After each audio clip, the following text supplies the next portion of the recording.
નમસ્કાર મિત્રો, વેધર ઇન્ફોર્મેશનમાં આપનું સ્વાગત છે અને હું છું પરેશ। ખાસ કરીને આજના વિડીયો આપણે આવનારા એક અઠવાડિયા સુધીના હવામાનની વાત કરવાની છે। આજે તારીખ છે 12 મે 2025 અને આપણે 20 મે 2025 સુધીના એટલે કે એક અઠવાડિયાનું હવામાન કેવું રહેશે તેના વિશેની ચર્ચા કરવાની છે। આમ જોવા જઈએ તો જે મે મહિનાના પ્રથમ સેશનની અંદર આપ સૌ જાણો છો એમ કે અતિ ભારે વરસાદો પડ્યા, રાજ્યની અંદર અનેક પ્રકારનું નુકસાન થાય એવા વરસાદો પડ્યા છે। હવે આજે 12 તારીખ થઈ છે અને આજે એકલ દોકલ સેન્ટરની અંદર ચોક્કસથી આજે પણ 12 તારીખના રોજ પણ વરસાદો નોંધાયા છે। જેવી રીતે 10 તારીખ સુધી આગાહી હતી તો બની શકે કે 10 તારીખે આપણે ઉપરથી સિસ્ટમ પસાર થઈ ગઈ, પછી એના આફ્ટર શોકના ભાગરૂપે છૂટાછવાયા વરસાદો 11 અને 12 તારીખના રોજ નોંધાયા। જોકે આજે 12 તારીખની અંદર સીમિત વિસ્તારોની અંદર વરસાદો નોંધાયા છે। વરસાદની તીવ્રતા અને વિસ્તારોની અંદર ખૂબ મોટો ઘટાડો થયો છે। આવતીકાલે 13 તારીખથી હવે આપણું હવામાન છે ધીમે ધીમે ખુલ્લું થવાનું ચાલુ થઈ જશે।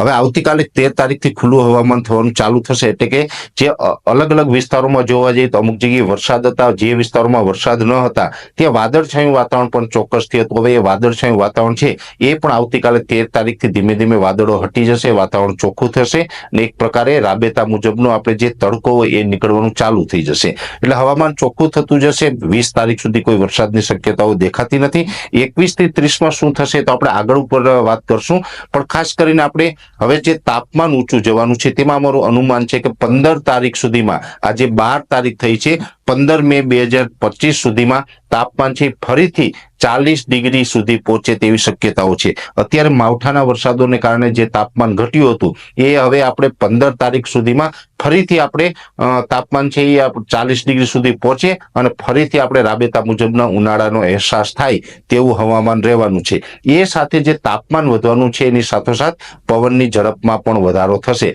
કેમ કે આમ જોવા જઈએ તો અત્યારે આપણે ઉનાળુ પાક છે એ પણ લગભગ ઘણી જગ્યાએ હાર્વેસ્ટિંગ ટાઈમ ઉપર ઉનાળુ પાક આવી ગયા છે। ઉનાળુ પાકમાં પણ જે ઊંચાઈવાળા પાક હોય એમાં આપણે માવઠાને કારણે પણ ઢળ્યા છે ને હજુ જે વિસ્તારોમાં માવઠું નથી થયું અથવા તો માવઠું થયું છે તો પવનની ઝડપ નહોતી એ વિસ્તારોમાં પાક ઉભા છે એને પણ હવે આવનારા સમયમાં જે આપણે પવનનો ખતરો રહેલો છે, કેમ કે અત્યારે આમ જોવા જઈએ તો માવઠું જે વિસ્તારોમાંથી પસાર થઈ ગયું છે ગઈકાલ અને આજે 11 અને 12 તારીખે 2 દિવસની અંદર જે પવનની ઝડપ હતી એમાં ઘણો બધો ઘટાડો થયો હતો। અત્યારે પવનની ઝડપ છે એ નોર્મલ 12 થી લઈને 14 કિલોમીટર પ્રતિ કલાકની ઝડપ ચાલી રહ્યું છે। અમુક જગ્યાએ ગસ્ટિંગ છે એ 17 થી 18 કિલોમીટર પ્રતિ કલાકના છે, પણ 15 તારીખ સુધીમાં પવનની સ્પીડ હવે ધીમે ધીમે વધતી જશે। આમ તો આવતીકાલથી જ પવનની સ્પીડમાં વધારો થશે, પણ ધીમે ધીમે પવનની સ્પીડ વધી જશે એટલે 15 તારીખ સુધીમાં પવનની ઝડપ છે એ 25 થી લઈને 30 કિલોમીટર પ્રતિ કલાકની ઝડપ થાય તેવી શક્યતાઓ છે। એટલે ખાસ કરીને 15 થી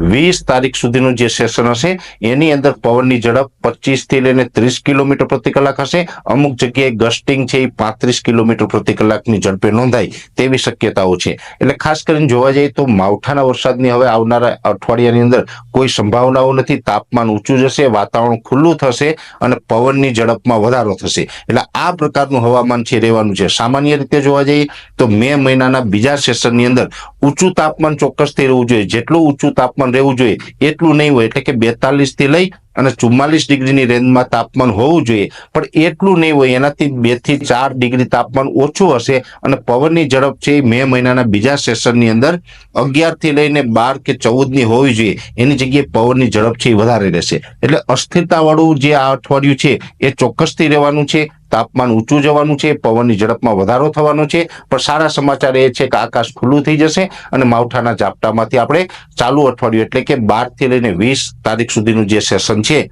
એમાં માવઠાના વરસાદોથી આપણે રાહત મળવાની છે। એટલે ખાસ કરીને મહત્વની વાત તો એ છે કે ઠીક છે કે તાપમાન ઊંચું જાય, પવન વધે, પણ માવઠું થવાનું નથી, એક સારા સમાચાર છે। પણ એક ચોક્કસથી ધ્યાન રાખવાનું છે કે જે ઊંચાઈવાળા પાક છે આવતા અઠવાડિયાની અંદર 15 થી 20 તારીખ સુધીમાં જે પવનની ઝડપ વધે તો પિયત આપવામાં ખાસ ધ્યાન રાખવાનું છે, કેમ કે બાજરી હોય, અડદ મગ જેવા પાક છે, તલનો પાક છે, બીજા પણ અન્ય પાકો એવા છે કે જે પવન હોય આપણે જો પિયત આપી દેશું તો એની અંદર આપણે નુકસાન થવાની સંભાવના હોય, પાક છે એ ઢળી પડતો હોય છે। એટલે દરેક મિત્રો એ વસ્તુ નોંધ લેવાની છે। બીજી વાત એ કરવાની છે કે જે વિસ્તારોમાં માવઠું થયું છે, આમ તો ગુજરાતમાં સાર્વત્રિક માવઠું હતું ને તીવ્ર માવઠું હતું, ગુજરાતનો કોઈ જિલ્લો છે એ આ માવઠાથી બાકાત રહ્યો નથી, છતાં પણ આપણે વાત એ કરવાની છે કે આ માવઠા થયા છે જે અત્યારે ઉનાળુ પાક ઉભેલા છે એ ઉનાળુ પાક ઉભેલો છે એને હવે આપણે કઈ રીતે રોગ મુક્ત રાખી શકીએ, કેમ કે માવઠું થયું છે એટલે અમુક પ્રકારના રોગ છે એમાં આવવાની સંભાવનાઓ છે, એને આપણે કઈ રીતે રોગ મુક્ત રાખી શકાય એ વિશેની વાત છે એ નેક્સ્ટ વિડીયોમાં કરવામાં આવશે. પણ ખાસ કરીને પવન, તાપમાન અને માવઠાની માહિતી હતી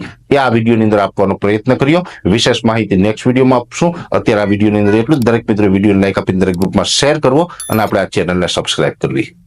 નમસ્કાર.